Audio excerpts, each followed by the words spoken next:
दोस्तों, रैली में भाषण देने वाले नेता से तो नरेंद्र मोदी न केवल लड़ाई लड़ लेंगे बल्कि लड़ाई शायद जीत भी लेंगे, लेकिन किचन में स्टूल लगाकर खाना पकाने और खाना खाने वाले नेता से आखिर नरेंद्र मोदी कैसे लड़ेंगे और कैसे जीतेंगे, इस तरह की राजनीतिक सवाल अब खड़े हो गए हैं। क्योंकि राहुल गांधी ने अब सोशल मीडिया में वो वीडियो शेयर की है जिसको लेकर लगातार अटकलबाजी तेज हो रही थी पिछले 2 दिन से कि आखिर राहुल गांधी ने एक दलित परिवार के किचन में घुसकर किया क्या। दोस्तों, ये वीडियो मैंने आपको कल दिखाई थी जिसे आपने काफी पसंद किया था। इस वीडियो में मैंने आपको बताया था कि महाराष्ट्र के जब दौरे पर थे राहुल गांधी भी और नरेंद्र मोदी भी, परसों दोनों एक ही दिन महाराष्ट्र के दौरे पर थे जिस दिन हरियाणा में वोट पड़ रहे थे, और राहुल गांधी का एक प्रोग्राम रद्द हो गया तो वो सीधे एक दलित परिवार से मिलने चले गए और सुनने में आया कि वहां राहुल गांधी ने खाना बनाया।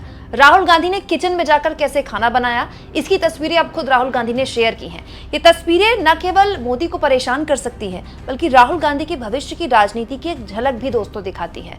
महाराष्ट्र में चुनाव है और दोस्तों ये बात मैं आपको लगातार कहती हूँ कि महाराष्ट्र में जो दलित चेतना है ना, दलितों के बीच जो जागरूकता है वो कहीं ज्यादा है उत्तर भारत के किसी भी राज्य से, क्योंकि बाबा साहब तो खुद महाराष्ट्र से ही थे। इसके अलावा महाराष्ट्र में बहुत बड़े बड़े दलित चिंतक रहे, दलित सामाजिक संगठन रहे, अभी भी हैं वहाँ। मतलब जागरूकता ही अलग लेवल की है, बहुत ज्यादा अवेयरनेस है। और इसीलिए दोस्तों संविधान बचाओ वाला जो अभियान राहुल गांधी का, उसको बहुत मजबूती महाराष्ट्र में मिली। तो महाराष्ट्र के अपने इस छोटे से दौरे में राहुल गांधी दलित किचन के बारे में जानने के लिए पहुंचे। जैसे शाहू पटोले जी से वो मिले, उन्होंने किताब लिखी है दलित कैसा खाना बनाते हैं, कैसे खाना खाते हैं, वो क्या क्या वो कौन कौन सी चीज़ें हैं जो उनके खाने में होती हैं, इसके बारे में जागरूकता, किताब छपना, बात करना बहुत ज़रूरी है दोस्तों। क्योंकि ये बात सच्चाई है कि हमारे देश में इंसान के धर्म जाति के साथ साथ उसकी थाली भी बदल जाती है। और ये दुखद है, ये वाकई में दुखद है कि हमको ये पता ही नहीं होता है कि हमसे जो दूसरी जातियां हैं वो किस तरह का खाना खाती हैं। खास तौर पर दोस्तों ग्रामीण इलाकों में तो ये बहुत प्रबल तरीके से होता है। वो इसलिए क्योंकि उन जातियों के घरों में हम झांकने ही नहीं जाते। जिन घरों में लोग झांकने नहीं जाते, राहुल गांधी उस घर की किचन में चले गए, खुद खाना बनाया और वीडियो शेयर करके बताया कि जिस सामाजिक आंदोलन या जिस सामाजिक न्याय का वो जिक्र करते हैं उसके मायने क्या हैं। दोस्तों, राहुल गांधी ये जो कुछ भी कर रहे हैं वो राजनीतिक फायदे के लिए कर रहे हैं। जाहिर सी बात है, नेता राजनीतिक फायदे के लिए ही करता है, लेकिन जिस तरह से कर रहे हैं उस पर जरा आप गौर फरमाइए। जो उनकी बॉडी लैंग्वेज है, जो वो बात कर रहे हैं और जिस तरह से वो सामने वाले को बोलने का मौका ज्यादा देते हैं और सुनते ज्यादा हैं, समझते ज्यादा हैं, ये एक बिल्कुल अलग तरह की राजनीति। और मैं आपको ये लगातार कह रही हूँ, ये वो पिच है दोस्तों जिसमें मोदी हल्के पड़ जाते हैं। क्योंकि भाषण मोदी बहुत अच्छा दे सकते हैं, लेकिन लोगों से मिलना, लोगों से बात करना और उनको सुनना, अपनी कम सुनाना, सामने वाले की ज्यादा सुनना, ये राहुल गांधी बेहतरीन तरीके से कर रहे हैं। देखिए राहुल गांधी का एक किचन वाला वीडियो जहां वो किचन में स्टूल लगा के बैठ जाते हैं। हरभऱ्याची भाजी, हरभऱ्याची भाजी, ज्यादा तीखा नहीं खाता। जब तो सर आंख से कान से भाप न निकले ना, तब तक खाने का मजा नहीं आता है। शायद आप मानेंगे या नहीं मानेंगे, वो बात अलग है। जब में कांग्रेस को भी वोट ही नहीं करते थे हम लोग।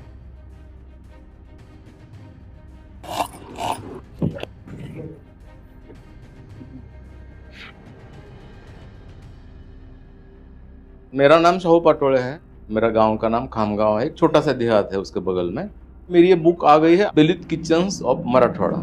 मराठी अखबारों में भी फूड के बारे में लिखना शुरू हो गया था, लेकिन उसमें हम एब्सेंट थे, हम कहीं भी नहीं थे। मुझे लगा कि मुझे ढूंढना चाहिए कि मेरे फूड के क्या खाते थे, तो फिर मैंने उसको ढूंढना शुरू कर दिया और फिर मैंने हमको ढूंढा है। नमस्कार। मेरा नाम अंजलि, मेरा मिस्टर है अजय कुमार संधि, और आदित्य मेरा छोटा बेटा है और ये बड़ा बेटा अभिषेक। क्या करते हो? इलेक्ट्रिशियन। मैं खेती करता हूँ। ये मेरी बुक 8 साल पहले मराठी में आई थी, अभी अंग्रेजी में जून में आई है। कास्ट सिस्टम को देखने का दूसरा तरीका कि जो मुझसे नीचे है उसकी स्पेस की मैं रिस्पेक्ट नहीं करता। जैसे मेरे गांव में एक अपर कास्ट है, मेरी कास्ट नीचे है, तो वो क्या खा रहा है मुझे पता है, लेकिन मैं क्या खा रहा हूँ उसको आज भी पता नहीं सर। तो क्या आपको लगता है कि ये सारा का सारा आइडेंटिफिकेशन करने के लिए किया गया है कि पता लग जाए कौन क्या है? हाँ, हाथ में काला धागा बांधेंगे, समझ आएगा कि आंधी ये बंदा दलित है। ये पुरानी बात बता रहा हूँ, अभी तो नहीं रहा है, लेकिन पिछले 10 साल में बहुत बढ़ते जा रहा है। फिर से खाने के ऊपर से बहुत शार्पनेस आ गया है उसमें। आप क्या खाओगे गवर्नमेंट तय करेगी। आपने बड़ी इंटरेस्टिंग बात बोली, लोग जानते नहीं हैं आपके खाने के बारे में, कैसे खाते हो, कैसे पकाते हो, इसलिए मैं यहाँ आया हूँ। हाँ तो ये आपकी बिल्ली है? बिल्ला है सर वो, बिल्ला। चने का जो पेड़ आता है ना, प्लांट्स जो छोटे होते हैं, तो टेंडर ये पूरा ऊपर का उसको निकाल छील लेते हैं। ये बिहार में भी मिलता है बहुत। हाँ, हम्म। उसमें सिर्फ आटा यूज करते हैं। ये क्या है? ये सर क्रश है, गवर्नर का क्रश है। ये पहली होटल दलित ने शाहू महाराज ने खोल के दी थी यहाँ पे।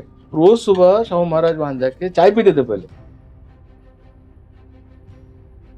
ऐसा हम मिक्स कर दीजिए बस, कट करने से उसकी टेस्ट चेंज होती है, ऐसा करने से टेस्ट अलग आता है उसका। बहुत महंगा होगा सर लहसुन, अभी 200 रुपये केजी है। हम ज्वार का रोटी खाते हैं, मीन्स हम गरीब हैं। कोई कह रहा है कि मिलेट्स खाओ, मिलेट्स खाओ। वो खाओ बोलने से हमारा महंगा होगा मिलेट्स सर, सस्ता वाला। मैं तीखा खाते मुझे पता नहीं है। ज्यादा तीखा नहीं खाता? नहीं नहीं बिल्कुल नहीं। आपको आप तीखा खाते हैं? बहुत ज्यादा। जब तक सर आंख से कान से भाप ना निकले ना, तब तक खाने का मजा नहीं आता है। शायद आप मानेंगे या नहीं मानेंगे, वो बात अलग है। जैसे हमें कांग्रेस को भी वोट ही नहीं करते थे हम लोग, है ना। पिछले 4 इलेक्शंस तक हम नहीं वोटिंग करते थे, क्योंकि मेरा जो पूरा बेल्ट है वो शेतकरी कामगार पार्टी का था। हम किसी को वोट नहीं करते थे, कांग्रेस को तो नहीं, और बीजेपी तो कभी भी नहीं किया है, जिंदगी में नहीं करेंगे, वो बात अलग है।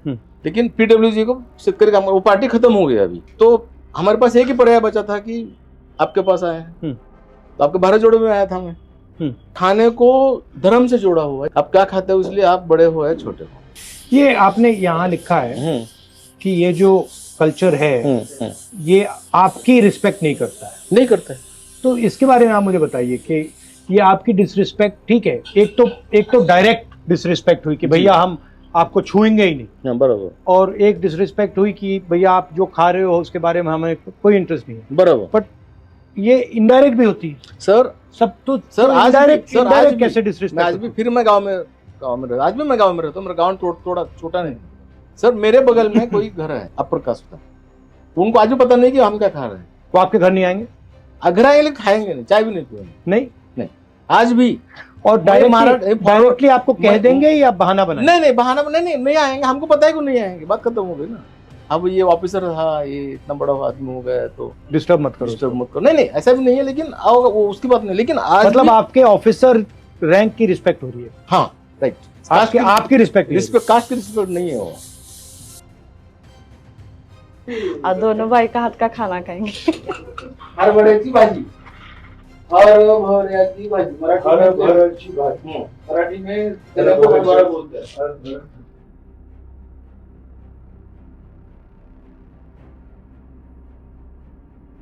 वही मैं कह रहा था ना, लेडीज का दुगना काम पड़ता है। बाबा साहब ने ही लिखा हुआ है कि सब दलित है लेकिन लेडीज सब दलित है। समझो अगर ये बर्तन एक किसी सवर्ण के घर का है, मैंने छू लिया तो उसको आग में डाल के फिर लेते थे उसको। अभी की बात है, बहुत पुरानी बात नहीं बता रहा हूँ। तो इसका ये कभी ठीक होगा सर? नहीं लगता। अब तो बहुत हम आगे जा चुके हैं। अब उल्टा जा रहे हैं सर। साउथ अफ्रीका में चमड़ी के बेसिस पे होता है। हाँ बराबर सर, वो ठीक है। अब वो कुछ भी कर ले सर, वो चमड़ी तो नहीं सर। वो यहाँ पे छिपी हुई सर, यहाँ लोग इसलिए कास्ट छिपाते हैं, छिपी हुई हमारे लोग छिपाते हैं कास्ट खुद की। सरनेम चेंज करेंगे, बाद में पता चलता है ना ये बंदा कौन है, जब शादी के लिए जाएगा तब तो। ये सब ने तो आप दोनों ने बनाया है, ये मुझे अच्छा लगा। आपको अब मेरा रोटी कैसा लगा? आपका रोटी अच्छा था। ये मुझे सबसे अच्छा लगा। कांदे चिप ये दूसरे नंबर पे था। इसमें मेरे लिए बहुत ज्यादा मच्छी है। लेकिन सर वो आप सर तीनों में लेकिन सर आपने बनाया उसको ऐसा। वो आपने मैंने देखा, आपने डाल दिया वो मैं देख रहा था। हम कोल्हापुर वाले ज्यादा स्पाइसी खाते।